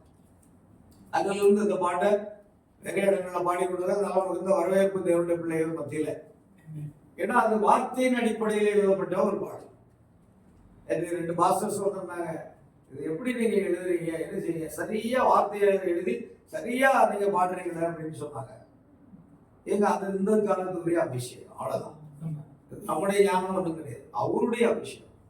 அவர் இல்லாம நம்ம பிரசங்கம் பண்ண முடியாது, அவர் இல்லாம சாத்தானம் துரத்த முடியாது, அவர் இல்லாம எதுவுமே செய்ய முடியாது. ஏன்னா இயேசுவே சொன்னார், என்னால் நன்றி உங்களால் எதுவும் செய்ய முடியாதுன்னு சொல்லிட்டாரு. அவர்தான் அதை செய்யணும். எனக்கு அது கொடுத்த கர்த்தருடைய கிருபை. இப்படி நிறைய பாடல்களை எழுதி பாடியிருக்கிறேன். ஆண்டவருக்கு மகிமை உண்டாகட்டும். ஆகிய பிரியமான தேவனுடைய பிள்ளைகளே கவனிங்க. இப்பொழுது மனுஷகுமாரனுடைய அடையாளம் வானத்தில் காணப்படும். சகல கோத்திரத்தாரும் கண்டு புலம்புவார்கள். என்ன அப்படின்னா யூதர்களுக்கு தான் மனுஷகுமாரன் வரணும், புறஜாதிகளுக்கு கிடையாதுன்னு சொன்னாங்க. நான் என்ன சொல்றேன்னா, வேதத்துல லூக்கா 17:30 புறஜாதிகளுக்கு வெளிப்படுத்தக்கூடிய மனுஷகுமாரன். அதே நேரத்தில் மத்தேயு 24:30 இது யூதர்களுக்கு வெளிப்படுத்தக்கூடிய மனுஷகுமாரன். அவரே தான். அவர் மனுஷகுமாரனா வெளிப்படுத்தி புறஜாதி மனவாட்டிக்கு அதை வெளிப்படுத்தி புறஜாதி மனவாட்டியை பரிபூர்ணப்படுத்தி அவர்களை எடுத்துக்கொள்வார். ஆகத்தில் நான் அவரை சந்திப்போம். அவரை சந்தித்து நம்மை அரண்மனையில கொண்டு வச்சுட்டு, எப்படி யோசேப்பு தன்னுடைய மனைவி அரண்மனையில வைத்து விட்டு யாருக்கு வெளிப்படுத்துகிறார்? தன்னுடைய சகோதரர்களுக்கு வெளிப்படுத்துகிறார். அதே போன்று இயேசு கிறிஸ்து மனவாட்டியாகிய நம்மை அவர் ஒரு இமைப்படுதலை மறுரூபமாக்கி ஆகாயத்தில் எடுத்துக்கொள்ளப்பட்டு அவர் அரண்மனையில நம்ம வைத்து விட்டு, அப்படி அரண்மனையில நாம் இருக்கும்போது உலகத்துல அந்தி கிறிஸ்துவனுடைய ஆட்சி நடக்கும். யூதர்கள் துன்பப்படுவார்கள். அவர்களுக்கு சுவிசேஷம் அறிவித்த இந்த மோசேயும் எலியாவும் கூட கொல்லப்படுவார்கள். அவருடைய பிரேதங்கள் 3 நாட்களாக வீதியில கிடக்குமா, யாருமே வந்து எடுக்க மாட்டாங்க. அவருடைய பிரேதங்கள் 3 நாட்கள் வீதியிலே கிடைக்கும். அதை நம்ம வெளிப்படுத்துற விசேஷத்துல நம்ம பார்க்கிறோம். அவருடைய பிரேதங்கள் 3 பாருங்கள். வெளிப்படுத்தல் 11 அங்க இருக்கு பாருங்க. அவ்விரண்டு தீர்க்கதரிசிகளும் 10வது வசனம், அவ்விரண்டு தீர்க்கதரிசிகளும் பூமியின் குடிகளை வேதனைப்படுத்தினபடியால் அவர்கள் நிமித்தம் பூமியில் குடியிருக்கிறவர்கள் சந்தோஷப்பட்டு களிகூர்ந்து ஒருவருக்கொருவர் வெகுமதிகளை அனுப்புவார்கள். 3.5 நாளுக்கு பின்பு 3 நாள் வரைக்கும் பாருங்க. அது 9வது வசனத்துல ஜனங்களிலும் கோத்திரங்களிலும் பாசக்காரர்களும் ஜாதிகளிலும் உள்ளவர்கள் அவருடைய உடல்களை 3.5 நாள் வரைக்கும் பார்ப்பார்கள். அவருடைய உடல்களை கல்லறையில் வைக்க மாட்டார்கள். 3.5 நாள் வரைக்கும் தெருவிலே கிடப்பார்கள். ஆனால் 3.5 நாள் முடியும் பொழுது வானத்திலிருந்து தங்களுக்கு உண்டான ஒரு சத்தத்தை கேட்டு, அப்பொழுது இங்கே ஏறி வாருங்கள், வேகத்தில் ஏறி வானத்துக்கு அவர் போனார்கள். இங்கே ஏறி வாருங்கள் என்ற சத்தத்தை கேட்டு அவர்கள் வேகத்திலே வானத்துக்கு ஏறி போனார்கள். அந்த 2 தீர்க்கதரிசிகளும் அதே வழியில் உபத்திர காலம், அந்த கிறிஸ்துடைய ஆட்சி, கைவிடப்பட்ட புத்தி இல்லாத கடைகளை அவர்கள் துன்புறுத்துவார்கள். யூதர்களையும் துன்புறுத்துவார்கள், இவர்களையும் துன்புறுத்துவார்கள். ஆனா 1,44,000 பேர் முன்குறிக்கப்பட்டு மேசியாவை மறுபடியும் அடையாளம் கண்டு கொள்வார்கள். ஒவ்வொரு காலத்திலும் தேவன் ஒவ்வொரு கூட்டத்தை அவர் முன்குறித்து வைத்திருக்கிறார். எலியாவுடைய நாட்களிலே எலியா அந்த உலகத்தில் வாழ்ந்த பொழுது என்ன அவர் சொன்னார் அப்படின்னு சொன்னா, பாகாலுக்கு முன்பாக முழங்கால் படியிடாத 7,000 பேரை நான் வைத்திருக்கிறேன்னு சொன்னார். ஆனா எலியா சொன்னார், ஆண்டவரே உடைய தீர்க்கதரிசிகள் எல்லாரையும் கொண்டு போட்டார்கள், நான் ஒருவன் மாத்திரம் மீதியா இருக்கிறேன். கர்த்தர் சொன்னார், நீ மட்டும் இல்லப்பா, இன்னும் 7,000 பேரை நான் வைத்திருக்கிறேன் அப்படின்னு சொன்னார். ஒரு ஆதலான ஒரு வார்த்தை. அதே போன்ற ஒரு சூழ்நிலை அங்கு வருது. எங்க கைவிடப்பட்ட அந்த யூதர்களுக்கு மத்தியில் அங்கு மனுஷகுமாரன் தன்னை வெளிப்படுத்துவார். இது 2 காரியம் இருக்கு. மனுஷகுமாரன் பிரஜாதிகளுக்கு மத்தியிலும் வெளிப்படுத்துகிறார், மனுஷகுமாரன் யூதர்களுக்கு மத்தியிலும் வெளிப்படுத்துகிறார். 2ம் உண்டு. பிரஜாதிகளுக்கு கிடையாது, யூதர்களுக்கு மட்டும்தான் அப்படின்னு சில போதகர்கள் பிரசவம் பண்றாங்க. எனக்கு தெரியும், அதனால நான் சொல்லுவாங்க. இங்க எப்படியே தெரியல, அங்க எல்லா விதமான தவறான போதகங்களும் இந்தியாவில் இருக்குது. அதெல்லாம் நம்ம என்ன செய்ய வேண்டியிருக்கு, ஃபேஸ் பண்ணி முன்னேறி போக வேண்டியிருக்கு. அதெல்லாம் ஜெயிக்க வேண்டியதா இருக்குது. ஆகிய யூதர்களுக்குரிய வருகை, மனுஷமான வருகை 24:30. ஆனா பிரஜாதிகளுக்குரிய மனுஷமான வெளிப்படுத்துதல் என்ன அப்படின்னா, அது லூக்கா 17:30. 2 குழம்பிடக்கூடாது. இது வேற அது வேற. ஏன்னா அந்நாட்கள் உபத்திரம் முடிந்த உடனே மனுஷகுமார அடையாளம் வானத்தில் காணப்படும். அப்பொழுது மனுஷரில் 1/3 பங்கை கொல்லும்படிக்கு 1 மணி நேரத்துக்கும் சரி இருக்கணும். அப்ப இதுல ஒரு காரியத்தை கவனிக்கணும். நம்ம வெளிப்படுத்தினால் மத்தேயு 24 நான் எடுக்கிறேன். அப்பொழுது அவர் மனுஷகுமாரன் வல்லமையோடும் மிகுந்த மகிமையோடும் வருகிறதை வானத்தில் மேகங்கள் கண்டு பூமியுள்ள சகல கோத்திரத்தாரும் கண்டு புலம்புவார்கள். போதும் வேதத்துல தேடி பார்த்தீங்கன்னா அதுக்கு இணைவசனம் இல்லாம இருக்கவே இருக்க. கண்டிப்பா இணைவசனம். அப்ப சகல கோத்திரத்தாரும் கண்டு புலம்புவார்கள். வலுவாய் தொனிக்கும் எக்கால சத்தத்தோடு அவர் தமது தூதர்களை அனுப்புவார். செய்தியாளர்கள். தூதர்கள் என்றால் என்ன இந்த இடத்துல? செய்தியாளர்கள். அந்த செய்தியாளர்கள் யாருன்னா, ஒன்று மோசே, இன்னொன்று எலியா. அவர் தமது தூதர்களை அனுப்புவார். அவர்கள் அவரால் தெரிந்து கொள்ளப்பட்டவர்களை வானத்தின் ஒரு முனை முதற்கொண்டு மறுமுனை மட்டும் 4 திசைகளில் இருந்து கூட்டி சேர்ப்பார். அந்த 4 திசைகளில் இருந்து கூட்டி சேர்க்கிறது என்னன்னா, யூதர்கள் ஒன்று கூடி வருவார்கள். அது 1,44,000 பேர். அடுத்தது அதே ஒன்று இங்க நம்ம பார்க்கிறோம். இந்த மோசே எலியாதான் அந்த தூதர்கள். அந்த 1,44,000 யூதர்களை அவர்கள் கூட்டி சேர்க்கிறார்கள். அவர்கள் என்ன செய்கிறார்கள்? ஜனங்களை துன்பப்படுத்துகிறார்கள். 4ஆம் வசனம், ரெண்டு சாட்சிகள், 3ஆம் வசனம், எனது 2 சாட்சிகளை 2 வஸ்திரம் உடுத்திக் கொண்டிருக்கிறவர்களாய் 1260 நாளிடமும் தீர்க்க தரிசனம் சொல்லும்படி அவர்களுக்கு அதிகாரம் கொடுத்தேன். சரியாக 3.5 ஆண்டுகள். ஒருவன் அவர்களை சேதப்படுத்த மனதாக இருந்தால் அவருடைய வாயிலிருந்து அக்கினி புறப்பட்டு அவருடைய சத்துருக்களை பட்சிக்கும். அவர்களை சேதப்படுத்த மனதாக இருக்கிறவன் எவனோ அவன் அப்படியே கொல்லப்பட வேண்டும். அவர்கள் தீர்க்க தரிசனம் சொல்லி வருகிற நாட்களிலே மழை பெய்யாதபடி வானத்தை அடைக்க அவர்களுக்கு அதிகாரம் உண்டு. அப்போ மழை பெய்யாதபடி வானத்தை அடைத்த அந்த தீர்க்கதரிசி எலியா கருத்தாய் ஜெபித்தார். 3 வருடமும் 6 மாதங்களும் மழையே பெய்யல. ஆனால் யூதர்களுக்கு மத்தியிலும் அதே வரங்கள் கிரியை செய்கின்றன.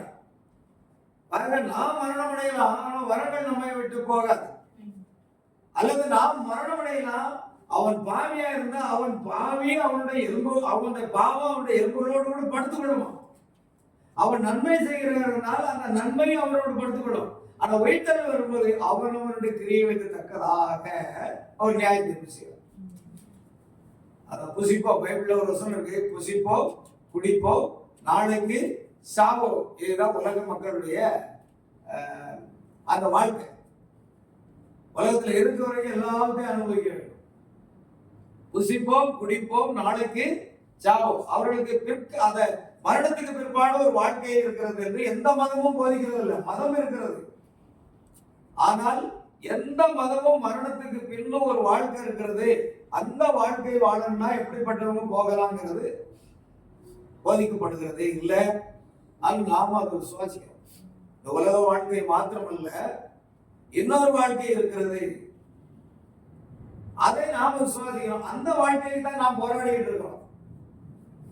எல்லாரும் திருவள்ளுவர் சிலைக்கு மாலை போடுவோம். கன்னியாகுமரி மாவட்டத்தில் கடலுக்குள்ள திருவள்ளுவர் சிலை எத்தனையோ அடி உயரம், 133 அடி உயரத்துல திருவள்ளுவர் சிலை இருக்குது. கடல்ல கொஞ்சம் போட்ல போனோம்.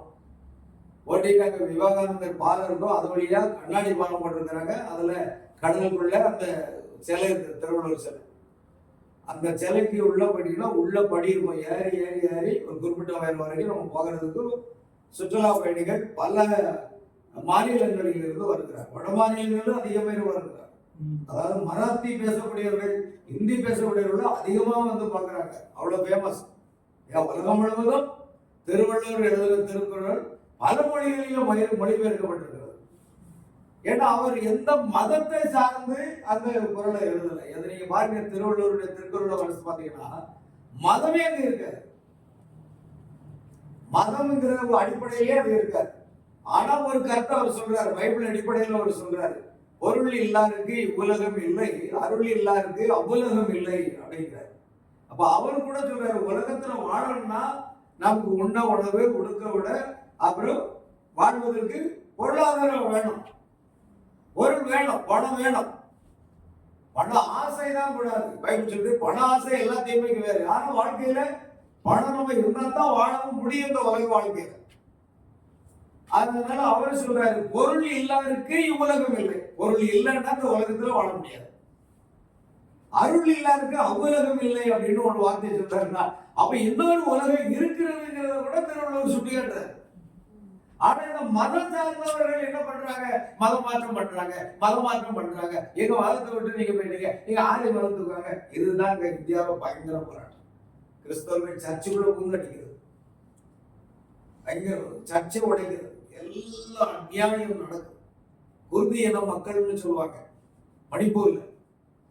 அந்த கிறிஸ்தவர்கள் அவங்க ஒரு காலத்துல யூதர்களாக இருக்கக்கூடும் அப்படின்னு அவங்க சொல்றாங்க. அந்த காலத்துல இயேசு கிறிஸ்துவை ஏற்றுக்கொண்டு யூதர்கள் உலகம் முழுவதும் சிதறப்பட்டு போனாங்க இல்லையா? இந்தியாவிலேயும் இருக்காங்க. பல கேரளாவில் இன்னும் யூதர்களுக்கு ஆலயம் இருக்குது. கேரளாவில் சொல்ல போனா இந்தியாவில் உள்ள ரிசர்வ் பேங்க் இந்தியாவில் பெரிய பேங்க் ஆரம்பிச்சதே ஒரு யூதன் தானா. இந்தியாவுடைய பொருளாதார முன்னேற்றத்துக்கு யூதர்கள் மிகவும் பிரயோஜனமா இருக்காங்க. அமெரிக்காவில் இருக்கிறாங்க, எல்லா நாடுகளிலும் இருக்கிறாங்க. ஏன்னா அவங்களை போல தொழில்நுட்பம் வாய்ந்தவர்கள் உலகத்திலே கிடையாது. தொழில்நுட்பத்தில் மிகவும் சிறந்தவர்கள்.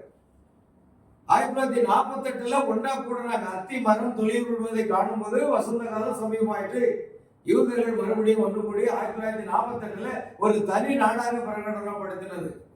அதை சில நாடுகள் ஏற்றுக்கொண்டது, சில நாடுகள் நான் தனி நாடாக ஏற்றுக்கொள்ள மாட்டோம். இந்தியாவை ஏற்றுக்கொள்ளல, அதை ஒதுக்கியே வச்சாங்க. ஆனா தொழில்நுட்பத்துல வேகமா வளர்ந்தாங்க. கிட்டத்தட்ட ஒரு சில ஆண்டுகளுக்குள்ளாக 6 நாடுகள் படையெடுத்து அந்த நாட்டை இல்லாம ஆக்குறேன்னு பார்த்தாங்க. 6 நாடுகள் மீதும் அந்த இஸ்ரேல் நாடு ஜெயம் பெற்றுச்சு. ஏன்னா நாம் ஆராதிக்கிற அதே யெகோவா இயேசு கிறிஸ்து யெகோவா தேவன் என்னும் நாமத்தில் அவங்க கூட இருக்கிறார். அதே தேவன் தான் இன்னைக்கு கர்த்தராகிய இயேசு கிறிஸ்துவை வெளிப்படுத்திட்டு இருக்கிறார். ஆராதனை என்பது அதே தேவன் தான், ஒரே தேவன் தான். நாம் ஆராதிக்கிற அதே தேவன் தான் அவங்களும் ஆராதிக்கிறார். ஆனா கர்த்தர் அவர்கள் கூட இருந்து ஜெயத்தை கொடுக்கிறார். பெரிய ஆச்சரியம், 6 நாடுகளை வீழ்த்திட்டாங்க வெகு சீக்கிரமா. அதெல்லாம் பாத்தீங்கன்னா அதை பற்றியே ஒரு செய்தி கொடுத்துருக்கேன். இஸ்ரேலின் வம்ச வரலாறு பற்றி பேசியிருக்கிறேன். அப்ப 6 நாடுகளையும் ஜெயிச்சு இன்னைக்கு பாத்தீங்கன்னா இந்தியா ராணுவ தளவாடங்களை இஸ்ரேல் நாட்டில இருந்து வாங்குது. கொரில்லா பட தாக்குதல்னா அதை அங்கதான் பார்க்கணும். அவ்வளவு முன்னேற்றம். அதே மாதிரி தொழில்நுட்பத்திலையும் பயங்கர முன்னேற்றம். சொட்டு நீர் பாசனம் என்று சொல்லப்படுகிற விவசாயிகள் செய்கிறதெல்லாம் இஸ்ரேல் நாட்டில் தான் முதல்ல செய்தாங்க. அதைத்தான் எல்லா நாடுகளும் காப்பீடு. கடல் நீரை குடிநீராக்கும் அந்த காரியம் அங்கதான் ஆரம்பிச்சது. ஏன்னா அவங்க தண்ணி குடிக்க முடியாது, சுற்றி கடல். அந்த கடல் நீரை எடுத்து குடிநீராக்கி அவர்கள் எல்லாரும் அதை தான் பயன்படுத்துறாங்க. செடிகளுக்கு கூட உப்பு தண்ணியை பாய்க்கிறது இல்லை, நல்ல தண்ணி தான் பாய்க்கிறாங்க. அந்த அளவுக்கு தொழில்நுட்பத்தில் வளர காரணம் தேவன் அவர்களோடு கூட இருக்கிறார். யூதர்கள் இன்னைக்கு அமெரிக்காவில் பெருந்தொகை இருக்கிறாங்க யூதர்கள். ஏன்னா அவங்க இருக்கிறதுனால தான் அந்த நாடு வல்லரசு நாடா இருக்குது. இப்படி அநேக நாடுகள்ல பெரிய பதவிகள் இருக்கிறதெல்லாம் யூதர்கள் தான் இருக்கிறாங்க. அது நமக்கு உண்மையாவே அவர்கள் தேவனை ஆராதிக்கிறார்கள். ஒரு நாள் அவருடைய கண்கள் திறக்கப்படும்.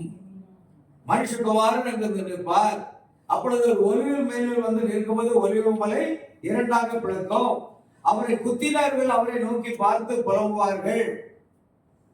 ஒரு தலைச்சன் பிள்ளைகளுக்காக அழுவது போல அழுது அவர்கள் புலம்புவார்கள் என்று சகரியாவில் எழுதியிருக்கு. இந்த சம்பவம் எல்லாம் அங்க நடக்கும்போது மணவாட்டி இந்த பூமியிலே இல்ல. மணவாட்டி பரலோகத்தில் அவருடைய அரண்மனையில் இருக்கிறார். அல்லேலூயா. பாருங்க, இது ஒரு ஸ்டோரி தான். பாத்தீங்களா, நான் பாஸ்வேட்ல ஒரு ஸ்டோரியை பார்த்துட்டு இருந்தாங்க. எலியாவை எப்படி, அதெல்லாம் அருமையான விளக்கம். நான் அந்த ஆப்பை நான் எடுத்து வச்சிருக்கிறேன். நல்ல ஒரு அது பாருங்க, ஒவ்வொரு ஸ்டோரியும் எப்படி எப்படின்னா ரியலி அதில் நடந்தது அப்படியே போடுறாங்க. சிறு பிள்ளைகளுக்கு மாத்திரம் இல்லைங்க, நாமும் உட்கார்ந்து பார்க்கலாம். எங்களை மாரி வயதானவர்களும் உட்கார்ந்து பார்க்கலாம். எல்லாருக்கும் பிரயோஜனமாக ஒரு உலகம் முழுவதும் எப்படியாவது செய்தி போகணும் இல்லையா? எனக்கு ஒருவர் அடிக்கடி கமெண்ட் பண்ணிட்டே இருப்பார், தீர்க்கதரிசி யூடியூப்ல பேசல, தீர்க்கதரிசி செய்யாத நீங்க பேசக்கூடாது, யூடியூப்ல போடக்கூடாது, செய்தி யூடியூப்ல போடக்கூடாது. இவருக்கு நினைச்ச படிப்பாரு. ஒரு வயதான பாருங்க, எப்போ பார்த்தாலும் நம்ம சீட்டி பார்த்துக்கிட்டே இருப்பாரு. நான் கண்டுக்கவே மாட்டேன். நான் நினைக்கிறேன் யூடியூப் வந்து பிரணாம காலத்துல இருந்தா கண்டிப்பா அதை அவர் பயன்படுத்திப்பாரு. ஏன்னா மீடியா, அதாவது அந்த மீடியாக்கள் மூலமாக தான் செய்தி வேகமா உலகம் முழுவதும் போகுது. அப்படின்னா இன்னைக்கு தீர்க்கதரிசி செய்தி வேகமாக போறதுக்கு காரணம் என்னன்னா இந்த மீடியா தான். யூடியூப் மூலமா அநேக இங்க வருவதற்கு காரணமே என்னுடைய யூடியூப் செய்தியை பிரதர் ஆண்ட்ரூ பார்த்தப்போ அந்த செய்தி சரியா அருமையா இருக்குது, சரியா இருக்குதுன்னு சொல்லிட்டு தான் அவர் என்னோட தொடர்பு கொண்டு 2.5 வருஷமா தொடர்பு கொண்டு அது போன வருஷமா கூப்பிட்டாரு. அந்த கர்த்தருக்கு சித்தமான வழியில இன்னைக்கு அநேக பாஸ்டர் மேத்யூ அவர்கள், பாஸ்டர் டொமினிக் அவர்கள் மத்தியில நம்ம சுவிசேஷத்தை பிரசவம் பண்ணிட்டு இருக்கோம். வார்த்தை இது எது தெரியுமா? மீடியா. அவர் என்ன செஞ்சுக்கிட்டே இருப்பார். தீர்க்கதரிசி அப்படி பண்ணல. தீர்க்கதரிசி சொன்னது ஒண்ணு இருக்கு, டிவி என்பது ஒரு சாபக்கேடானதுன்னு சொல்றாரு. டிவி என்பது என்ன? ஒரு சாபக்கேடானது. அப்படியானால் டெலிபோன் அதுவும் சாபக்கேடானதுங்கிற. இன்னொரு செய்தித்தாள் அதுவும் சாபக்கேடானதுன்னு சொல்றாரு. அப்படியானால் நாம் டிவியை பயன்படுத்த கூடாதா அப்படின்னா செய்தித்தாளையும் பயன்படுத்தக்கூடாது. அன்றாட செய்தியை நம்ம செய்தித்தாள் படிக்கக்கூடாது. ஏன்னா அது 2-3 பக்கம் இருக்கும். இன்னொரு பக்கம் பார்த்தீங்கன்னா எல்லாம் அரண் நிறுவனம் போட்டா இருக்கும் படிங்க. அங்கேயே சாபம் இருக்கு. டெலிபோனை எடுத்துக்கிட்டீங்கன்னா அவர் டெலிபோனையே சாபங்கிறார். டெலிபோனை குறித்து அநேக காரியங்கள், தவறான காரியங்கள் நடைபெறுகிறது. ஆனா இப்போ நாம வச்சிருக்கோம் அந்த மொபைல் போன், இது பயங்கரமான சாபம். சரிதான், அப்படியேதான் இல்லையா? எல்லா உலகத்துல எல்லா அசுத்தங்களையும் உள்ள இருக்கு. ஒரு நாள் ஒரு வீட்டுக்குள்ள பிரசவம் பண்ணிட்டு இருந்தேன். என்னோட பைபிள் பறக்க ஆரம்பிச்சது. உடனே பக்கத்துல இருந்த ஒரு சகோதரி எடுத்து என்னுடைய மொபைலை கீழே டேபிள் வச்சிருந்தேன். அவர் தூக்கி பைபிள் மேல கொண்டு வச்சாரு. நான் உடனே பதறி அடிச்சு வெளியே எடுத்து வச்சேன். ஏன் அப்படி தெரியுமா? தீர்க்கதரிசி ஒரு முறை தவறான உபதேசத்துல பிரசுரிக்கப்பட்ட ஒரு கைப்பிரதியை யாரும் அவங்களுக்கு கொடுத்தாங்கன்னா, அந்த ஏதோ ஒரு காரியம் இவர் தெரியாம என்ன செஞ்சாருன்னா பைபிள் மேல வச்சுட்டார். பைபிள் இப்படி மூடி இருக்கு, அதுக்கு மேல அந்த கைப்பிரதி இருந்தது. பரிசுத்த ஆவியானவர் சொன்னார், முதல்ல அந்த கைப்பிரதியை தூரட்டும் அப்படின்ட்டார். இது என்னுடைய வேதம், இது பரிசுத்தமானது. அந்த வஞ்சக பதார்த்தத்தை ஏன் பைபிள் மேல கொண்டு வச்சா அப்படின்னு தேவன் தீர்க்கதரிசியை கடிந்து கொண்டார். இயேசு கிறிஸ்துவை கடிந்து கொண்டு அவர் சொல்றாரு, செய்தியில சொல்றாரு, நான் ஒரு கைப்பிரதி வைத்ததே தவறானது என்று ஆவியானவர் சுட்டி காண்பித்தார். ஏன்னா அது பரிசுத்த வேதம். அதே போல நானும் பதறி எடுத்து அது தூக்கி வெளியே சொன்னேன். எல்லா சாபங்களும் இந்த மொபைல்ல தான் இருக்கு. ஆனா நாம அந்த சாபத்தீடானதுதான் பைபிளையும் கையிலேயே தூக்கிட்டு அறியணும். தெரிஞ்சதே இல்லையா? நாம் எதற்காக அதை பயன்படுத்துகிறோம்? நன்மையானவைகளுக்காக பயன்படுத்தும். அதனால தீர்க்கதரிசி சொல்றாரு, டிவி சாபம் கிடையாது தான். அது முடிந்தால் இந்த உலகத்துக்கு ஆசீர்வாதமாக இருக்க பயன்படுத்தி இருக்கலாம். ஆனால் அவர்கள் அந்த சாபக்கேடான காரியங்களுக்கு, அசுத்தத்திற்கு அதை பயன்படுத்துகிறார்கள். ஆனால் நாம் அதை அப்படி பயன்படுத்தக்கூடாது. நாம செய்திக்காக மட்டும் யூடியூப்ல போட்டுருவோம். இப்ப சன் ஆஃப் மேன் மினிஸ்ட்ரி நீங்க சப்ஸ்கிரைப் பண்ணீங்கன்னா கம்ப்ளீட்டா அதுதான், வேற எதுவுமே உள்ள வராது. அந்த அசுத்தம் வராது. அதிகமா ஃபேஸ்புக்ல தான் இந்த அசுத்தங்கள் அதிகமா வரும். அப்ப நாம செய்தியை கொண்டு போறதுக்கு, வேகமா கொண்டு போறதுக்கு ஒரு தொழில்நுட்பம் அங்க இருக்கிறத நம்ம பாக்குறோம். ஆனா அது சாபக்கேடான ஒன்றுதான். அது சகோதரர் சொல்வார், யூடியூப் சாபக்கேடுனா நீங்க ஏன் மொபைல் பயன்படுத்துறீங்க அப்படின்னு நான் கேட்டேன். விடமாட்டேன். யாராவது செய்தியில வந்தாச்சுன்னா விடமாட்டேன். அடித்தடிதான் கம்பெனி தெரிய மாட்டேன், வார்த்தை எடுத்து சொன்னேன். ஐயா, யூடியூப்ல செய்தி போடக்கூடாதுன்னு சொல்றேன். நீங்க எங்கேயே நம்ம வாட்ஸ்அப்ல செய்தி எனக்கு அனுப்புறீங்க. இருக்கு ஏன் பழைய காலத்து போன்ல அந்த ரிங் பண்றதுல போய் பேசிருக்கலாமே. ஏன் நீங்க போன் பயன்படுத்துறீங்க? அது டிவி சாபம் அப்படின்னா, தொலைபேசியே சாபம்னா செல்போன் அதை விட மோசமான சாபம்னா அப்ப நீங்க கையில் வச்சிருக்கீங்கன்னு நான் கேட்டேன். அதுக்கு பதிலே வரல இது வரைக்கும். நீங்க செய்தி எனக்கு நேரில் வந்து அனுப்பியிருக்கலாம், இல்லைன்னா என்ன இருக்கலாம் போஸ்ட் ஆபீஸ் மூலமா அனுப்பியிருக்கலாம், போஸ்ட் கார்டுலயோ லெட்டர்லயோ. நீங்க ஏன் வாட்ஸ்அப் மூலமா அனுப்புறீங்க? அப்ப அது மட்டும் சரியா அப்படின்னு ஒரு தலைக்கு தூர ஏறிங்க போது. அது எதற்கு நம்ம வீட்டுல அருவா இருக்குங்க, வீட்டுல அருவா இருக்கு. திருநெல்வேலி அப்படின்னாலே அருவா கண்டிப்பா இருக்கும் எல்லாரும் வீட்லயும். ஏன்னா திருநெல்வேலியில ஃபேமஸ் ஒண்ணா அருவா, இன்னொன்னு அல்வா. ரெண்டு ஃபேமஸ் ஆக. அருவா இல்லாத வீடா இருக்காது. என் வீட்டுல கூட அருவா இருக்கு. ஒரு தடவை வெட்டையே போய்க்கலாம். ஒரு காலத்துல சண்டை பிரச்சனை, வீட்டுக்குள்ளவா தலையை வெட்டி விடுவோம்ட்டு அறுவடை எடுத்து பக்கத்துல வச்சிருக்கேன். அப்படி பட்டாடு முடிஞ்ச ஆளுநர் ஆண்டவர் எடுக்கிறாரு. அவருக்கு தேவை செம்படவன் பாருங்க, பேதரு பட்டே கத்தி எடுத்தா அந்த சேவகனை ஒரே வெட்டு காலை வெட்டிட்டான். அப்படிப்பட்டவனை கொண்டுதான் கர்த்தர் சபையை முதல்ல சாதிக்கிறார். கரடு முரடான ஆட்கள் ஆண்டவர்கள் வேணும் வந்துருங்க. அவங்கதான் சத்தியத்தை கட்டணே கரெக்டா பேசுவாங்க. அதே போல அவங்க அப்படி பண்றாங்க. தவறு நீங்க யூடியூப் தவறு அப்படின்னு சொன்னா உங்க செல்போனும் அதோட மோசம். ஏன்னா தொலைபேசியும் சாப்பிடணும் சொல்லி இருக்கிறார் இல்லையா? இல்லையா? சரி, நான் ஏன்னா இது ஒரு சில காரியங்களுக்காக சொல்றேன், நம்ம புரிந்து கொள்ளணும். ஆனா கூடிய வரைக்கும் நன்மையான பயப்படுங்க. பைபிள் மேல இந்த இது என்ன சொல்ற செல்போனை வைக்காதீங்க. இது பரிசுத்த வேதம். அது அசுத்த காரியம்.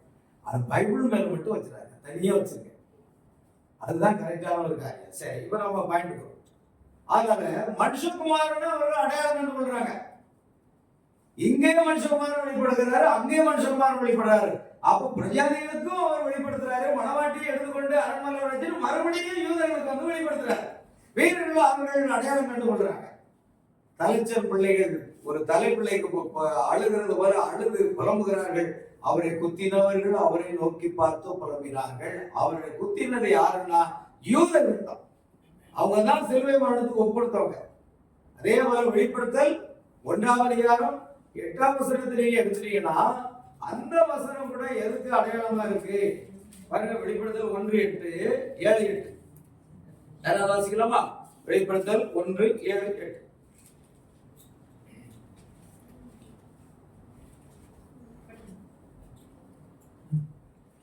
இதோ மேகங்களுடனே வருகிறார். இதோ மேகங்களுடனே வருகிறார். கண்கள் யாவும் அவரை காணும், அவரை குத்தினவர்களும் அவரை காண்பார்கள். கண்கள் யாவும் அவரை குத்தினவர்களும் அவரை காண்பார்கள்.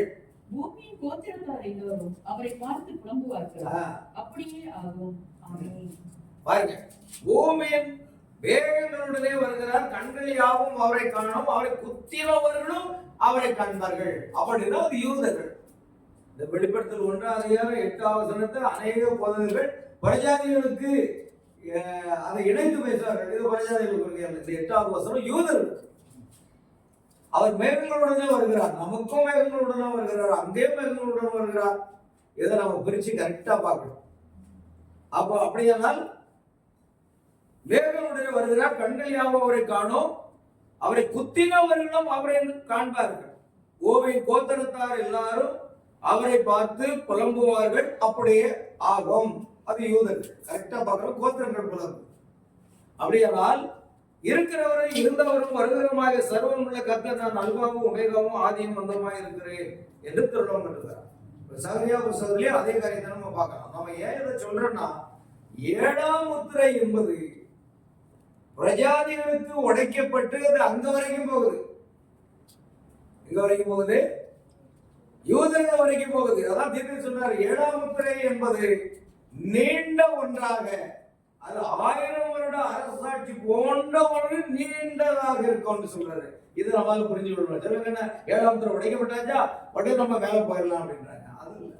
எதுக்கும் காலம் கட்டணும். விதைக்க ஒரு காலம் இருக்கு, அறுக்க ஒரு காலம். விதைத்து அதை அறுக்கணும்னா அது ஒரு காலம் நிர்ணயம் இருக்கு. ஒரு பெண் கருவுகிறாள் என்றால் அதை பெற்றெடுக்கிறதுக்கு ஒரு காலம் இருக்கிறது. அப்படி எல்லா காரியத்துக்கும் என்ன இருக்குன்னா ஒரு காலம். விதைக்க ஒரு காலம், அறுக்க ஒரு காலம், எல்லாத்துக்கும் ஒரு காலம் இருக்கிறதா. 7 சபை காலம் என்பது 7 சபை காலம் என்பது பிரஜாதிகளுடைய காலம். அதே போல யூதர்களுக்கு 3.5 வருட காலம். இது எல்லாமே அந்த காலம். அதுல ஒரு செகண்ட்ல நடக்கிற சம்பவம் இல்லை. அது ஒரு ப்ராசஸ் ஆக ஒரு டைமிங் இருக்குது. அந்த டைமிங் தான் நாம இங்க பிரஜாதிக்கு மத்தியில் ஆரம்பித்து மணவாட்டியை எடுத்து அரண்மனையில் வைத்து திரும்ப யூதர்களுக்கு வெளிப்படுத்தி அவர்கள் 1,40,000 மீட்கப்பட்ட பிற்பாடு அவர் என்ன செய்கிறார்? மணவாட்டியை அழைத்துக் கொண்டு இந்த பூமியை சுத்திகரித்து இந்த மணவாட்டி இந்த பூமியில் 1000 ஆண்டுகள் வாழ போறார். உலகத்தை மோசம் போக்குற பிசாசு என்ன செய்யப்படுவான்? கட்டுப்பட்டுருவான். இந்த உலகத்தை மோசம் போக்குற பிசாசு சங்கிலிகளால் கட்டுகிறது மீன்ஸ் என்னன்னா செயல்பட விட மாட்டார். தேவனுடைய ஆவியினால அதை கட்டுவார். சங்கிலியை வச்சு கட்டுறது இல்லை, அது தரிசனம். ஆனா அதனுடைய அர்த்தம் தெரிஞ்சு சொல்றாரு, அது கிரியை செய்யாதவனுக்கு கட்டுவார். அவன் உலகத்தை மோசம் போக்குற பிசாசு. அதனால பாவிகள் பூமியில இருப்பாங்க, ஆனா பாவம் செய்ய மாட்டாங்க. பாவிகளும் இருப்பாங்க. 1000 வருஷம் அரசாட்சியில யாரெல்லாம் இருப்பா அப்படிங்கிற கேள்வி வரும். அது 1000 வருஷம் அரசாட்சின்னு 2 தலைப்புல நான் பேசியிருக்கிறேன். அந்த 1000 வருஷம் அரசாட்சியில என்னென்னலாம் நடக்கும்? அப்போ பாவிகள் இருப்பாங்க, ஆனா பாவம் செய்ய முடியாது. ஏன்னா பாவம் மோசம் பிசாசு அங்கே கட்டப்பட்டுதான். 1000 வருஷம் அரசாட்சி செய்வாங்க. அரசாட்சி முடிந்த பிறகு சாத்தான் மறுபடியும் கட்டிலிருந்து என்ன செய்யப்படுவான்? அவிழ்த்து விடப்படுவோம். அவர் அவிழ்த்து விடப்படும் பொழுது மறுபடியும் அந்த உபத்திரக்காரர்கள் வருகிற விசாரணை. ஆனால் கடைசி நாட்களிலே ஆட்டுக்குட்டி ஆடுவர் அவரோடு இருக்கிறவர்கள் எல்லாரும் சேர்ந்து அந்த அந்த கிறிஸ்துவின் மீது போர் தொடுத்து அவர்களை கொண்டு விடுவார்கள். அப்பொழுது புதிய வானம், புதிய பூமி, எல்லா காரியங்களும் வரும். அது நிறைய காரியங்கள் இருக்கு. அது பிரியமானவர்களை நான் சொல்ற ஒரு காரியம்னா ஏசாயா 63 நம்ம எடுத்துக்கிட்டு அது மட்டும் இல்லை. 7ஆம் முத்திரையை உடைத்த போது 1/2 மணி நேரம் என்ன உண்டாயிற்று? அமைதல் உண்டாயிற்று. 7ஆம் முத்திரை என்பது அரை மணி நேர அமைதல். இப்ப வெளிப்படுத்தல் 8ஆவது அதிகாரம் 1 அவசரம். இன்னொரு 15 நிமிஷம் நம்ம பிரசவம் பண்ணலாம். வெளிப்படுத்தல் 8:1 வாசிக்குவோம்.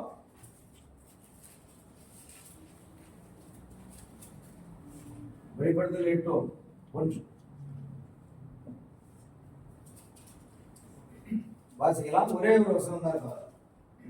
அவர் 7ஆம் முத்திரையை முடித்தபோது பரலோகத்தில் ஏறக்கூடிய அரை மணி நேரம் அளவும் அமைதல் உண்டாயிற்று. அவர் 7ஆம் முத்திரையை உடைத்த போது பரலோகத்தில் என்ன உண்டாயிட்டா? ஏறக்குறைய அரை மணி நேரம் அமைதல். இப்ப அரை மணி நேரம் அமைதல் மட்டும் நம்ம பார்த்து முடிக்கிறோம். பிரஜாதிகளுக்கு மத்தியில அந்த 7ஆம் முத்திரை உடைக்கப்படும் போது அது நீண்டது ஒன்றாக இருக்கும். அரை மணி நேரம் அமைதல் அப்படின்னு சொல்றது என்னன்னா, கர்த்தர் பலமுள்ள தூதனாக 7 தூதர்கள் வடிவில இறங்கி வரும் பொழுது ஏறக்குறைய வானத்துல 28 நிமிடங்கள் நின்றோம். சரியாக 28, ஏறக்குறைய அரை மணி நேரம் அப்படின்னா 28 நிமிஷம். 28 நிமிஷம் ஆகாயத்துல அப்படியே நிக்குது. அது கரெக்டா எக்ஸாக்டா எங்க பிறந்தது? வெளிப்படுத்தல் 8ஆம் அதிகாரம் 1ஆம் வசனத்துல பிறந்தது. ஏறக்குறைய அரை மணி நேரம் அமைதல். கரெக்டாக 28 நிமிஷம் கரெக்டா அப்படியே நினைச்சான். அதுவும் பாருங்க, பிப்ரவரி மாதம் 28ஆம் தேதி. எப்படி தேவன் பொறுத்துக்கிறார்? பிப்ரவரி ஏன் அது ஏப்ரல் 1 இருக்க கூடாதா? அதுல வேற ஒரு தேதி இருக்கார். சரியா பிப்ரவரி. ஏன்னா அந்த பிப்ரவரி 28ங்கிறது அந்த லீப் வருடமா என்னெல்லாம சொல்லுவாங்க. எனக்கு நிறைய படிப்பு கல்வி கிடையாது இல்லையா? அதான் ஒத்துக்கிறேன். வேதத்துக்கு படிப்பறியாதவன் என்றும் வேதனை விட ஒன்று. ஆனால் தேவன் அவனை பயன்படுத்தினார். அது போலதான் அடியனை பயன்படுத்தி இருக்கு. இந்த 28 நாள் என்பது கஷ்டம். சில ஆண்டுகள்ல பிப்ரவரி 28 நாள் வரும், சில ஆண்டுகள்ல 29 வரும். அப்படி மாதங்களை எடுத்துக்கிட்டீங்கன்னா ஜூன் 30, ஜூலை 31, நவம்பர் 30, டிசம்பர் 31, இப்படி மாறி மாறி வரும். ஆனா யூத காலண்டர்ல 30 நாட்கள் மட்டும்தான் உண்டு. 28, 29, 30, 31 என்பது ரோமன் காலண்டர். ஆனா யூத காலண்டர்ல பாத்தீங்கன்னா சரியாக 1660 நாட்கள், 1260 நாட்கள், மன்னிக்கும் 1260 நாட்கள். கரெக்டா 30 வருங்க. 42 மாதம். 42 மாதம் கண்டுபிடிக்க சரியா 1260 நாள். இன்னும் 42 மாதத்தை சுருக்கி பாருங்க, 3.5 ஆண்டுகள். தேவன் நாள் சரியா வச்சிருக்கா. 3.5 ஆண்டுகள், 42 மாதம், 1260 நாள். சரியா எல்லா மாதத்துக்கும் 30 நாட்கள் மட்டும்தான். அதுதான் யூத காலண்டர். நீங்க அதனாலதான் இயேசு கிறிஸ்து எதுவோ அவரு போகும்போது இப்படி 2 காட்டிட்டு போனாரு. 2000 வருஷத்துல அவர் திரும்ப வந்துடுவார் அப்படின்னு அது ஒரு பழனி கிடக்குனா 2 காட்டிட்டு போனாராம். அது இல்ல 2000 வருஷத்துல இயேசு கிறிஸ்து போயிட்டு 2000 தாண்டிட்டு உங்க ஆண்டவர் சொன்னது போய் வரல அப்படின்னு அது ஒரு பழனி. அப்பா, இந்த கள்ள உபதேசத்துக்கு மத்தியில நம்ம நீந்தி முன்னேறி போயிட்டு இருக்கிறோம். ரொம்ப கஷ்டம். அதாவது ஆற்றோட நீந்தி போனா கஷ்டம் கிடையாது. தண்ணி ஓடுற தண்ணி பாருங்க, அதுல நீந்தினா அப்படியே நம்ம ஸ்லோவா போயிடலாம். ஆனா ஆற்றை எதிர்த்து நீந்தி போறது ரொம்ப கஷ்டம். ஏற்க முடியாது. கடல்ல தான் பிடிக்கிறோம்ங்களா, அலையோட அலையா நம்ம கரைக்கு வந்தா ஈஸியா வந்துடலாம். அலையை எதிர்த்து உள்ள போகணும்னா கஷ்டம். அதே போலதான் இந்த வஞ்சக போதகத்தெல்லாம் நம்ம எதிர்த்து போய்கிட்டு இருக்கிறோம். அதுக்கு கர்த்தர் தான் நமக்கு விழுந்திருக்கிறார். எத்தனை வஞ்சக போதகம் பயங்கர 1, 2 இல்ல, ஆயிரக்கணக்காக அடுக்கலாம். அது கடைசி காலம் செய்தது ரொம்ப மோசம். அவங்களால நான் கத்தோலிக்க ஸ்தாபனத்தில் இருக்கும்போது அவர்கள் இருந்த மாதிரியே வாழ்க்கை கத்தருடனே பெண்களுக்குள்ள ஆசிரியப்பட்டவர்களே அப்படியாக இயேசு ஆசிரியப்பட்டவரே அப்படின்னு சொல்லி 53 மணியை விட்டுருவோம். 1 மணி 2 மணி இல்லை, ஜெபம் மாலைன்னு ஒன்று கொடுத்துருவாங்க. 53 மணி இருக்கும். எங்க அம்மா ஒரு மணி நேரம் சொல்லுவாங்க, நான் அரை மணி நேரத்துல முடிச்சுட்டு போய் படுத்துருவேன். யாருக்கு சொல்லுவோம், எதுக்கு சொல்றோம் ஒண்ணுமே தெரியாது. எது சொல்லுவாங்க, பயபக்தியா பழங்கால எங்க அம்மா இந்துல இருந்து ரட்சிக்கப்பட்ட ஆண்டு வந்தாங்க, இந்துல இருந்து ஆர்சிக்கு வந்தாங்க. அவங்க அப்படியே முழங்கால் நின்று 53 மணியை பக்தியா சொல்ல. ஏன்னா இதுகளுக்கு பக்தி இருக்கும் இல்லையா, அந்த பக்தியோட நின்று பேசுவாங்க. நம்ம கடமை தான். ஏன் ஜெவமாலி சொல்லிட்டு படையை கலந்தான் வாய் அப்படி ஒரு 100 மைல் ஸ்பீட்ல போயிடும். அடிச்சு முடிச்சுட்டு ஏமா நான் சொல்லி முடிச்சிட்டோமா படுக்க போறேன் அப்படின்னு போய் படுத்துக்கலாம். இதனால என்ன நன்மை, இதனால என்ன நமக்கு கிடைக்கும்? இப்பதான் நினைச்சு பார்க்க, இது எல்லாம் மூட நம்பிக்கையா நம்ம செய்திருக்குமே. ஆனா ஆண்டவர் நம்முடைய கண்கள் திறந்து கொடுத்திருக்காரு. அது எவ்வளவு பெரிய காரியம். உங்களுடைய அதிசயங்களை காணும்படிக்கு என் கண்களை திறந்துடணும்னு சொல்ல அதெல்லாம் புரிய வச்சு இவ்வளவு மகத்தான காரியங்கள் இந்த உலகத்துல ஆரம்பத்துல இருந்து முடிவு வரைக்கும் என்ன நடக்கும் எல்லாவற்றையும் கற்றுக்கொள்ள முடியும் செய்திருக்கிறார்.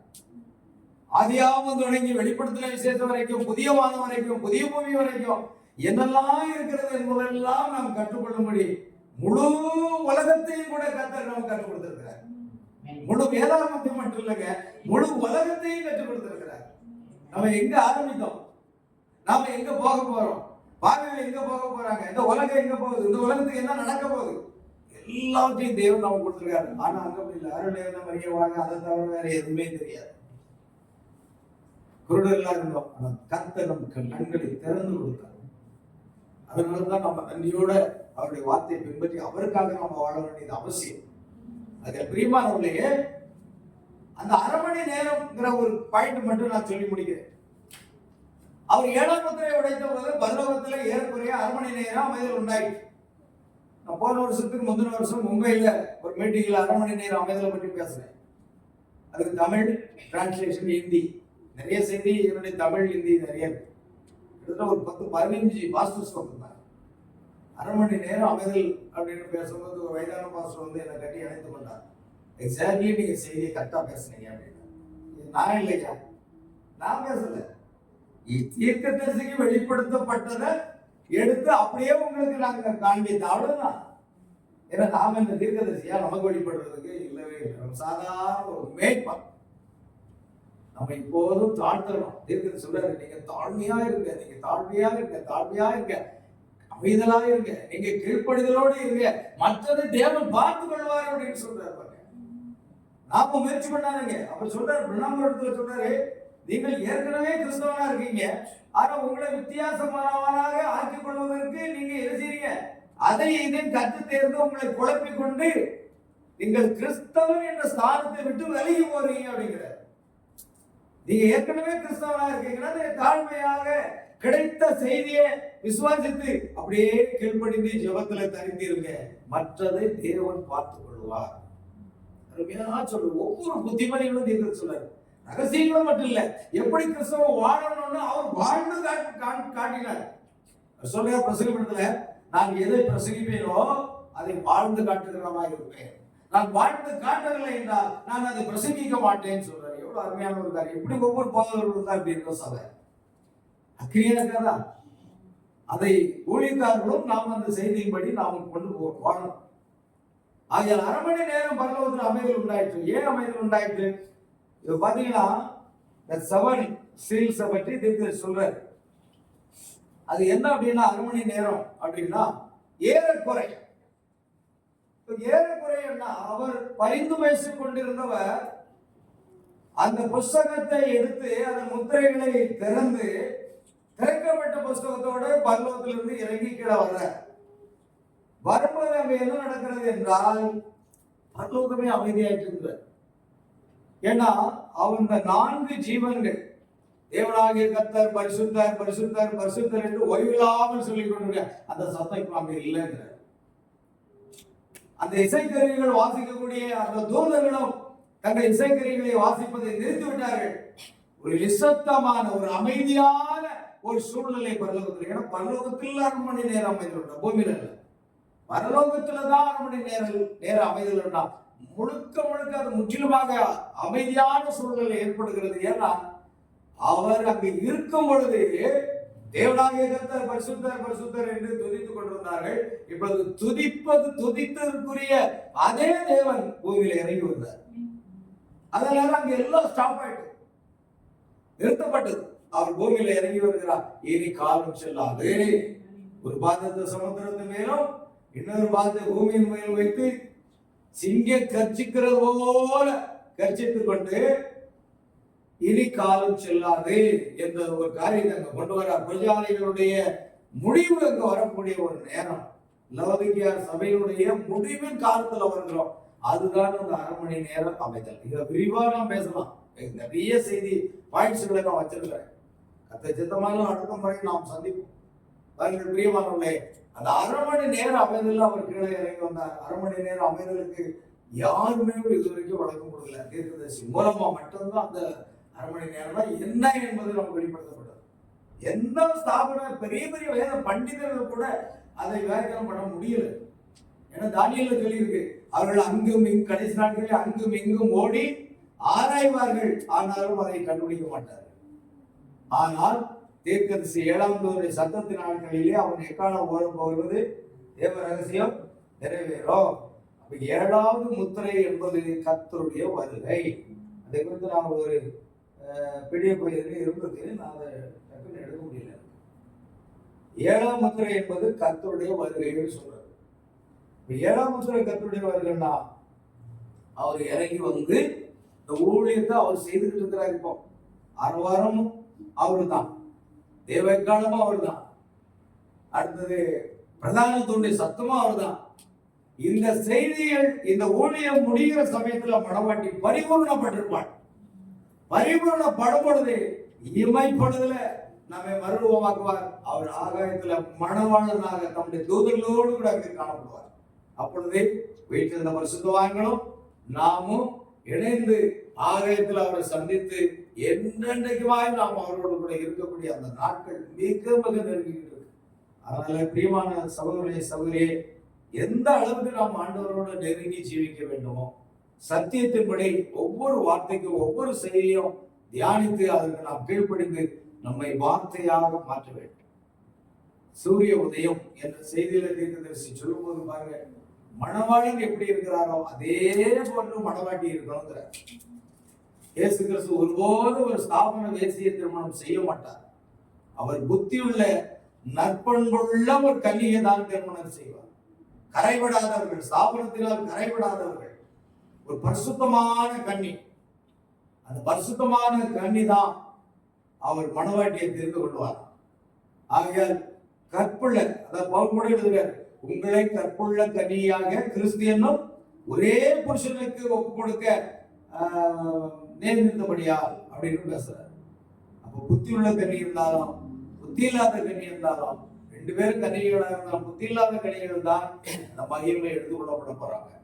அந்த 1/2 மணி நேரம் அமைதல் என்னாயிட்டு கர்த்தர் கீழே இறங்கி வருகிறார், நம்மை ஆயத்தப்படுத்தி கொண்டிருக்கிறார். நமக்கு செய்தி கொடுத்து நம்ம ஆயத்தப்படுத்திட்டு இருக்கிறார். இது நம்ம பரிபூர்ணம் படும்போது அவர் நம்மை எடுத்துக்கொண்டு செல்வார்.